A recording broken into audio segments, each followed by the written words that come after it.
سمی میری وار میں واری یعنی سمی. سامعین اکرام، یہ لوک گیت آپ نے بارہا بے شمار محفلوں میں سنا ہوگا، لیکن اس قدیمی لوک گیت کے پیچھے چھپی ہوئی کہانی شاید آپ نے نہیں سنی. چلیں یہ کہانی آج میں آپ کی نظر کرتا ہوں.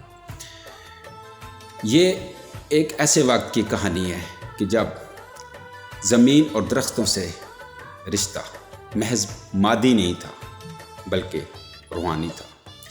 یہ سن 1773 کا ذکر ہے کہ راجا جودھ پور کے راجا ابھے سنگھ نے ایک نیا محل تعمیر کرنے کا ارادہ کیا. اس کی خواہش تھی کہ محل مضبوط اور شاندار بنے. اس کے لیے سب سے موزوں لکڑی جونڈ یعنی سمی کے درخت کی تھی.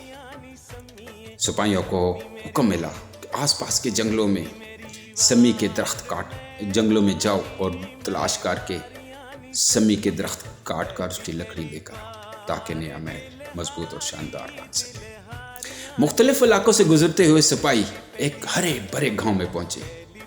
یہ گاؤں اپنی سرسبزی کی وجہ سے بہت مشہور تھا. اس گاؤں کا نام تھا کھجرلی. یہاں کے لوگ بشنوئی قبیلے پر مشتمل تھے اور یہ قبیلہ فطرت کو عبادت سمجھتا تھا. ان کے نزدیک سرسبز درخت اور بے زبان جانور اللہ کی امانت تھے. بشنوئی اصول کے مطابق نہ ہی تو کسی جانور کا شکار جائز تھا اور نہ ہی کسی درخت کو کاٹنے کی اجازت تھی. سپاہیوں نے جب گاؤں میں قدم رکھا تو ان کی نظریں جونڈ کے درختوں پر جم گئیں. وہ کلہاڑیاں تیز کر کے درختوں پر وار کرنے ہی والے تھے، درختوں کے تنے کاٹنے ہی والے تھے کہ گاؤں کی ایک نیک دل خاتون امرتا دیوی آگے بڑھی. اور وہ تو ایک عام سی عورت تھی، مگر اس کے ایمان نے اور اس کے عزم نے اسے غیر معمولی بنا دیا تھا. اس نے سپاہیوں کو للکار کر کہا کہ یہ درخت کاٹنے کی اجازت نہیں ہے. یہ ہمارا ایمان ہے، یہ ہمارا اصول ہے. سپاہیوں نے اس کا مذاق اڑاتے ہوئے کہا کہ یہ ہمیں محل کے حکم کی پرواہ ہے، ہمیں تمہارے اصول کی، تمہارے عقیدے کی کوئی پرواہ نہیں. امرتا دیوی کی آنکھوں میں بجلیاں گونج اٹھی. وہ درختوں کے تنے سے لپٹ گئی اور بولی، اگر درخت کاٹنا ہے تو پہلے مجھے کاٹنا پڑے گا، سب سے پہلے مجھے کاٹو. سپاہی لمحہ بھر کے لیے رک گئے، لیکن پھر سنگ دلی غالب آ گئی اور تلواریں چل گئیں. وہ درخت تو محفوظ رہا، لیکن امرتا دیوی کٹ کر زمین پر گرا.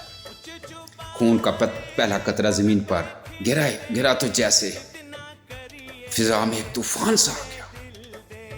وہ منظر دیکھنے والوں کی آنکھیں اشکبار ہو گئی. فضا یہ قربانی محض آغاز تھا. ماں کے کٹے ہوئے جسم کو دیکھ کر امرتا دیوی کی 3 بیٹیاں آسو، رتنی اور باگو بائی آگے بڑھی. ان کے لبوں پر یہی گیت تھا، سمی میری وار میں واری، جو آج پنجاب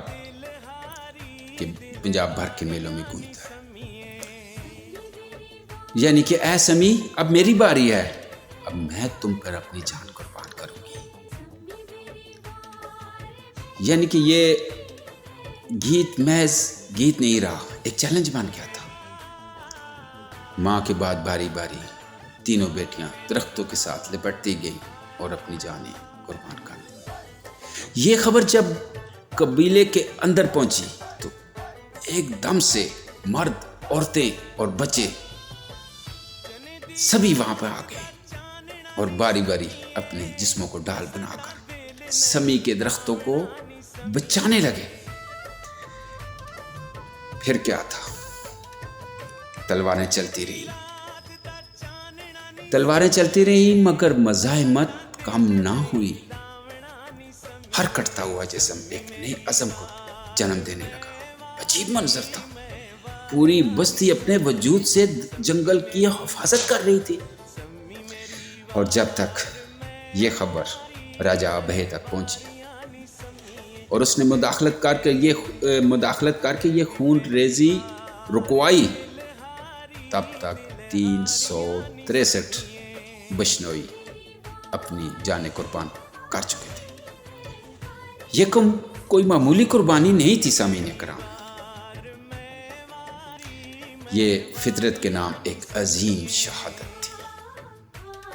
وہ درخت جن پر آج بھی ہوا سرسراتی ہے، گویا کہ شہیدوں کے لہو کا ذکر کرتی ہے۔ اس قربانی کے یادگار کے طور پر آج یہ لوک گیت سمی میری وار گایا جانے لگا، اور آہستہ آہستہ یہ لوک گیت کے طور پر جاری ہو گیا ہر زبان پر۔ یہ گیت صرف ایک لوک روایت ہی نہیں، بلکہ ایک